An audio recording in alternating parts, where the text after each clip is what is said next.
Selamat pagi, salam sejahtera. Apa kabar semua? Ini satu lagi pendedahan yang paling menarik berkaitan dengan perseteruan Anwar Ibrahim dengan Tun Mahathir Mohamad. Yang nampaknya kini Anwar Ibrahim mendahului hampir 15-0.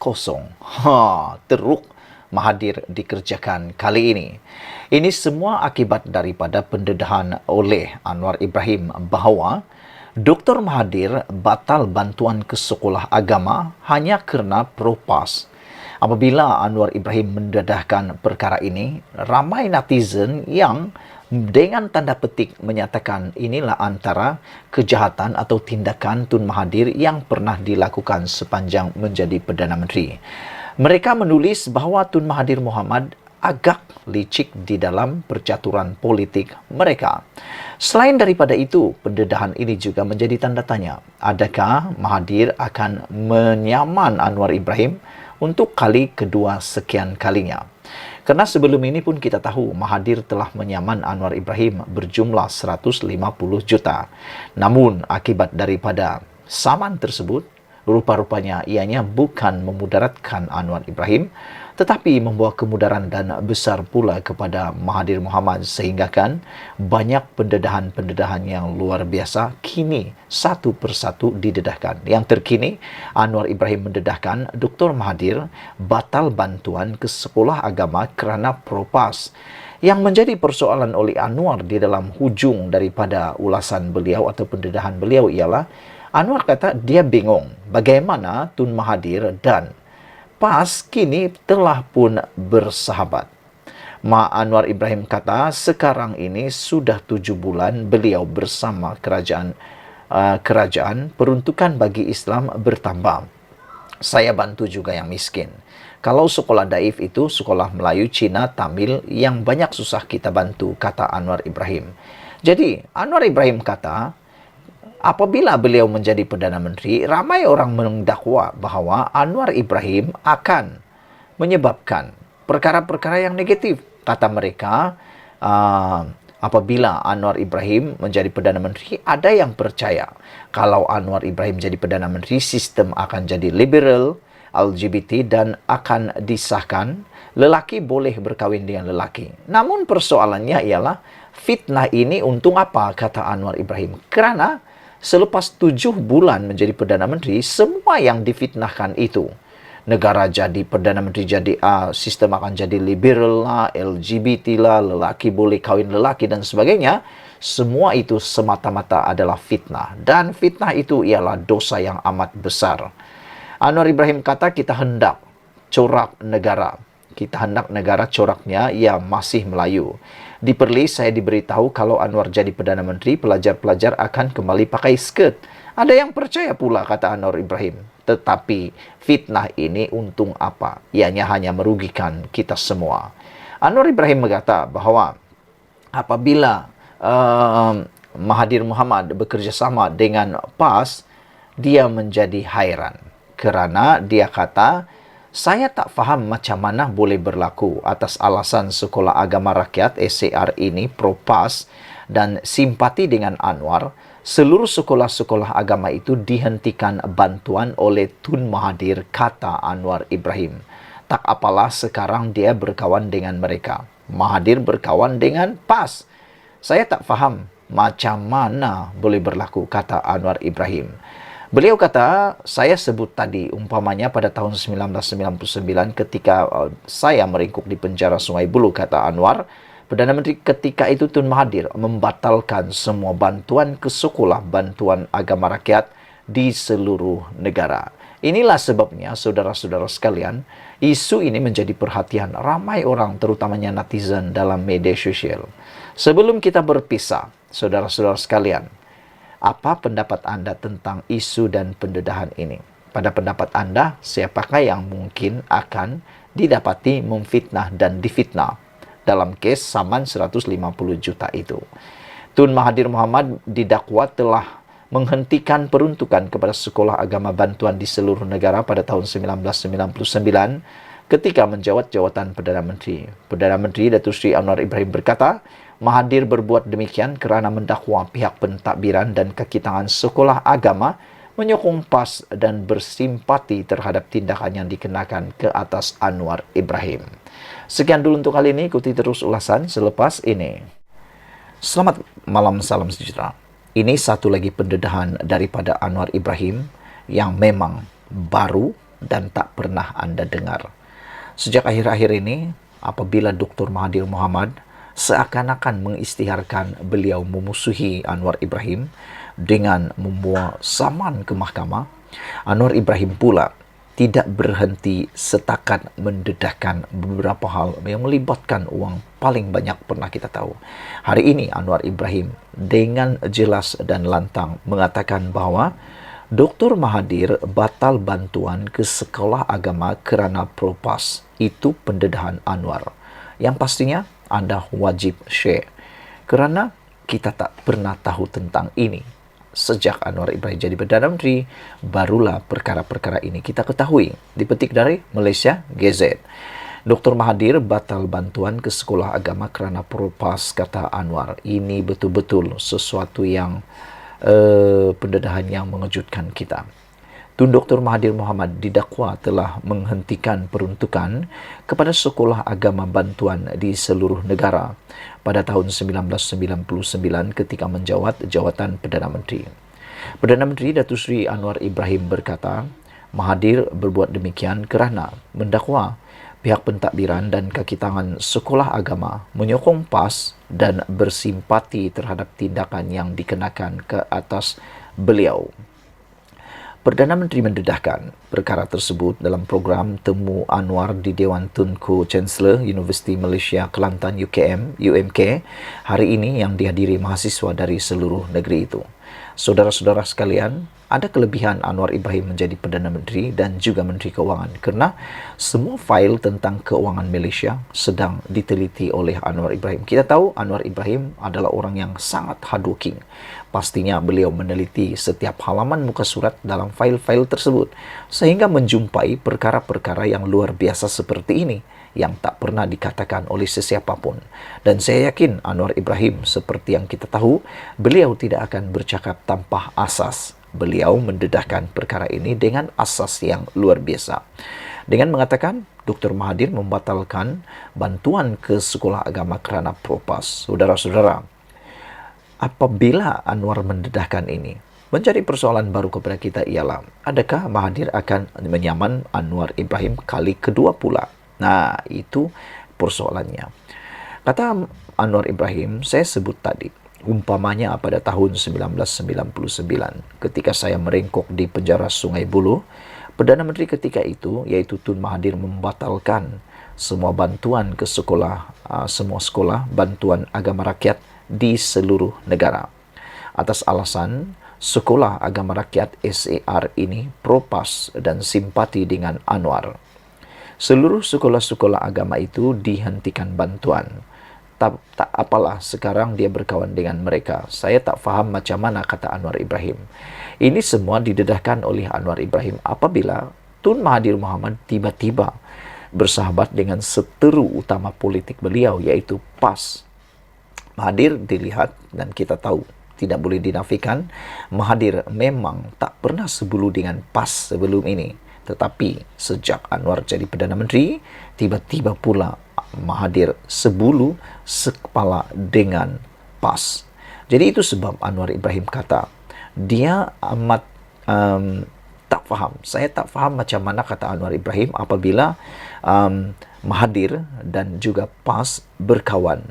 Sedangkan sebelum ini, menurut Anwar Ibrahim, atas alasan sekolah agama rakyat SAR ini propas dan simpati dengan Anwar, seluruh sekolah-sekolah agama diberhentikan bantuan. Bukankah perkara ini sesuatu yang amat menarik? Tambah Perdana Menteri, sejak mengambil alih pentadbiran, beliau telah memastikan sekolah agama rakyat di Kelantan, Terengganu, Kedah, Perak dan Johor dipulih dan dibantu semula. Jadi, apalagi yang dipersoalkan, apalagi yang mau didebatkan? Kononnya Anwar Ibrahim tidak memperjuangkan bangsa dan juga agama. Itu sebabnya Anwar Ibrahim kata, di mana saya tak memperjuangkan bangsa dan agama? Sila sebutkan, kata Anwar Ibrahim. Saudara, Beliau berkata pertimbangan politik kadangkala mengenepikan prinsip tertentu. Sebab itu, anak-anak harus fikir yang kita nak tentukan ini bukan satu calon, bukan satu parti, masa depan negara, kata beliau. Kita hendak negara coraknya, ya masih Melayu. Di Perlis saya diberitahu, kalau Anwar jadi Perdana Menteri, pelajar-pelajar akan kembali pakai skirt. Ada yang percaya. Kalau Anwar jadi Perdana Menteri, sistem akan jadi liberal, LGBT, dan akan disahkan. Lelaki boleh berkahwin dengan lelaki. Fitnah ini untung apa, kata Anwar Ibrahim. Sekarang ini sudah 7 bulan saya bersama kerajaan, peruntukan bagi Islam bertambah. Saya bantu juga yang miskin. Kalau sekolah daif itu sekolah Melayu, Cina, Tamil, yang banyak susah kita bantu, katanya lagi. Dipetik dari Malaysia GZ. Sekian dulu untuk kali ini. Jangan lupa tinggalkan komen Anda. Malaysia kita punya, kita juga sama-sama cintai Malaysiaku. Bye-bye. Selamat malam, salam sejahtera. Terima kasih kerana bersama dengan saya di Nazilin Unity Channel. Tak pasti sejauh mana Tun Mahathir akan meneruskan saman fitnah RM150 juta terhadap Anwar Ibrahim apabila SPRM dan juga seorang pemimpin daripada UMNO sendiri mendedahkan perkara yang amat mengejutkan. Tak pernah saya tahu dan tak pernah anda tahu. Perkara pertama yang dipertimbangkan saat ini, adakah Tun Mahathir akan meneruskan saman beliau terhadap Anwar Ibrahim ataupun beliau akan menarik balik saman tersebut, ialah apabila seorang pemimpin ahli Majlis Kerja tertinggi UMNO, iaitu Puad Zarkasi, yang juga merupakan pemimpin yang boleh dianggap veteran UMNO, mengatakan bahawa SPRM perlu segera buka fail lama Tun Mahathir bersama dengan anak-anaknya. Apabila Puad Zarkasi mendedahkan perkara ini, ada netizen dan juga pengkritik serta penganalisis politik, pemerhati politik mengatakan, adakah perkara ini akan membuat Mahathir Mohamad membuka ataupun mengubah pikiran beliau? Adakah ini akan menjadikan Tun Mahathir Mohamad takut dan akan mula memikirkan untuk sama ada meneruskan saman terhadap Anwar Ibrahim sebanyak 150 juta itu ataupun menarik balik? Kerana seperti yang pernah saya kata sebelum ini, juga beberapa orang penganalisis politik dan pemerhati politik mengatakan tindakan Mahathir menyaman Anwar Ibrahim adalah tindakan bunuh diri, tindakan menjerat leher sendiri, kerana sebelum ini belum pernah Mahathir Mohamad dibawa ke mana-mana mahkamah berkaitan dengan kekayaan, dakwaan kekayaan Mahathir juga anak-anak dan kronisme yang didakwa selama ini berpuluh-puluh tahun. Tak pernah didakwa, tak pernah dibawa ke mahkamah. Tetapi oleh kerana Mahathir Mohamad sendiri, tindakan beliau sendiri membawa isu ini ke mahkamah dengan menyaman Anwar Ibrahim, maka otomatik semua kes-kes lama, semua fail-fail lama bakal akan dibuka untuk membolehkan siasatan dijalankan bagi membuktikan sama ada Anwar Ibrahim bersalah dan didapati memfitnah atau sebaliknya. Tugasan Anwar Ibrahim sekarang, Perdana Menteri kita pula, ialah untuk membuktikan bahawa apa yang beliau katakan adalah benar. Jadi oleh sebab itu, oleh kerana untuk mau membuktikan apa yang dikatakannya itu benar atau tidak, maka ini masanya Anwar Ibrahim akan mengeluarkan segala-galanya, bukti segala-galanya, kerana nilai saman 150 juta itu terlalu besar untuk dibayar kalau kalah. Siapa yang nak kalah? Pasti Anwar Ibrahim nak menang. Di samping daripada itu, ini juga adalah satu tindakan yang mana secara tidak langsungnya Mahathir membawa kes itu di mahkamah tanpa didakwa, tapi dia pula yang membawa ke mahkamah. Selain daripada itu, seruan daripada Puad Zarkasi berkaitan dengan membuka fail lama Tun M ini membuatkan netizen mula bertanya dalam media sosial, apa fail yang dimaksudkan oleh Puad Zarkasi ini? Yang menjadi persoalan besar lagi ialah apa isi fail tersebut, dan adakah fail itu benar-benar wujud, dan adakah fail itu benar-benar sensitif? Sehingga Puad Zarkasi di dalam seruan ini mengatakan bahawa beliau mahu supaya semua fail lama dibongkar dan didedahkan. Beliau berkata, Dr. Mahathir sering mendakwa dirinya bersih, sedangkan amalan kronisme dan nepotisme berlaku sewaktu beliau bergelar Perdana Menteri, kata Puan Zarkasi. Beliau memberikan contoh yang banyak di dalam sinar harian ini, yaitu, kata Puan Zarkasi, Petronas melalui MISC bailout konsortium perkapalan milik Mirzan. Mahathir adalah Perdana Menteri masa itu, bukankah itu kronisme, kata Puan Zarkasi lagi. Jadi saudara-saudara sekalian, apabila Puan Zarkasi memberikan contoh-contoh yang detail ini dengan seruan selain daripada fail lama perlu dibuka, adakah ini akan menyebabkan Tun Mahathir berpikir 5, 6, 7, 8, 9 kali semula untuk meneruskan saman terhadap Anwar Ibrahim?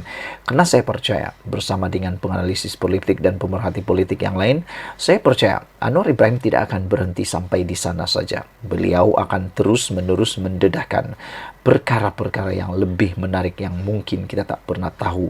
Karena pertama, Anwar Ibrahim mau membersihkan nama beliau. Yang kedua, Anwar Ibrahim pun tak nak kalah juga. Takkanlah dia nak kalah tentang saman 150 juta kan?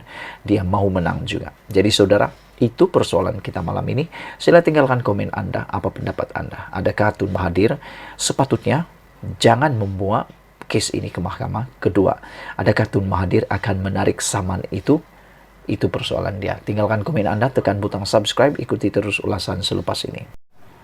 Selamat petang, salam sejahtera. Terima kasih karena bersama dengan saya di Nazlin Unity Channel. Apa kabar semua? Terima kasih karena menonton channel ini. Saudara-saudara, gempar dalam media sosial ada yang mengatakan bahwa Rafizi Ramli dipecat oleh Anwar Ibrahim. Itu persoalan timbul daripada netizen.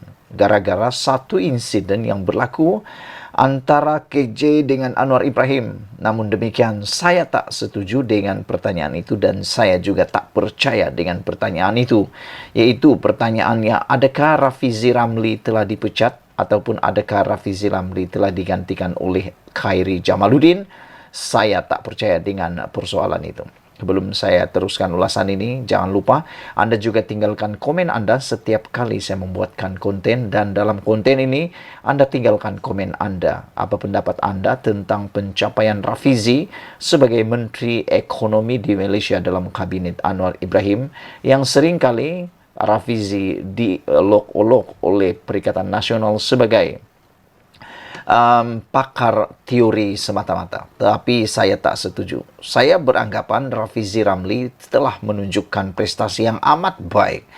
Hanya tunggu masa untuk beliau menghasilkan sesuatu. Ialah, mahu menilai seseorang itu hanya dalam 7 bulan, itu adalah tidak adil sama sekali. Namun demikian, netizen hari ini mempersoalkan Rafizi tiada dalam mesyuarat Anwar dan KJ yang tular baru-baru ini. Sehingga kan ada yang membuat spekulasi bahawa KJ akan diberikan jawatan besar di dalam apa-apa program ataupun rancangan Anwar Ibrahim untuk hala tuju ekonomi Malaysia. Selain itu, ada juga netizen yang cuba membuat spekulasi adakah KJ telah membuat pilihan untuk menyertai parti PKR dan adakah Rafizi akan membuat parti baru untuk menyertai kerajaan perpaduan. Tapi untuk malam ini, satu isu yang mengejutkan kita, yang menarik perhatian kita ialah apabila pengguna media sosial menimbulkan tanda tanya berhubung ketidakhadiran Menteri Ekonomi iaitu Rafizi Ramli dalam satu perjumpaan yang diadakan oleh Perdana Menteri Anwar Ibrahim bersama ahli ekonomi dan pakar industri bagi membincangkan hala tuju ekonomi negara. Saudara-saudara sekalian, pertama sekali, saya ingin mengingatkan kita semua bahawa Khairi Jamaluddin dan juga Rafizi Ramli adalah sahabat rapat.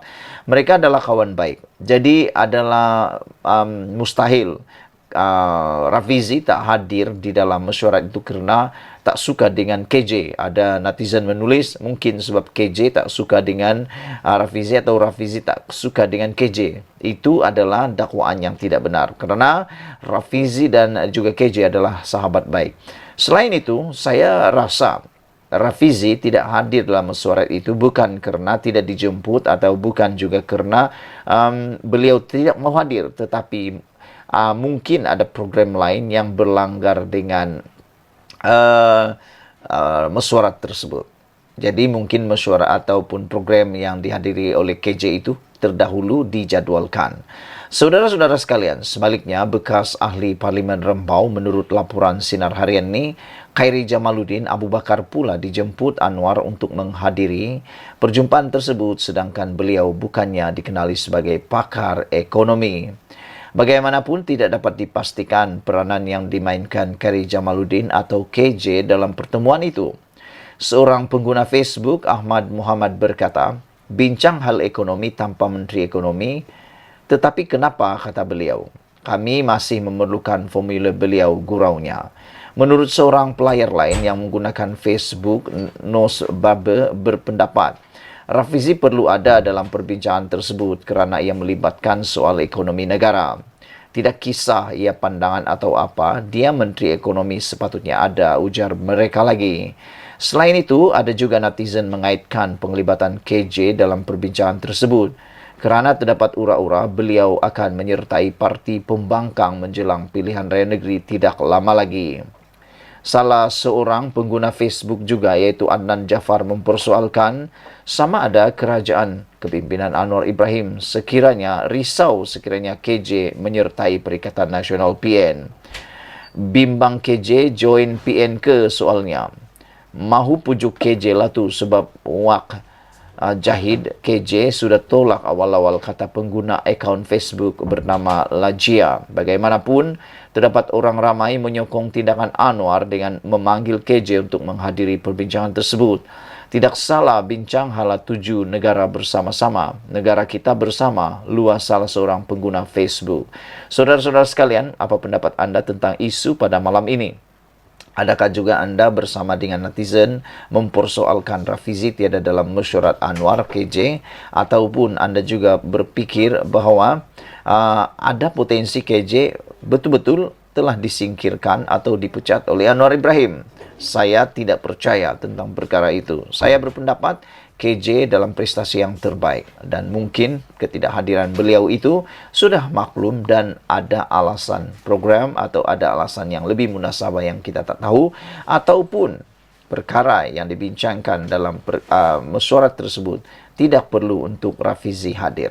Sekian dulu untuk kali ini. Jangan lupa tinggalkan komen anda, tekan butang subscribe. Kita jumpa lagi. Malaysia kita punya, kita jaga sama-sama. Cintai Malaysiaku. Bye-bye.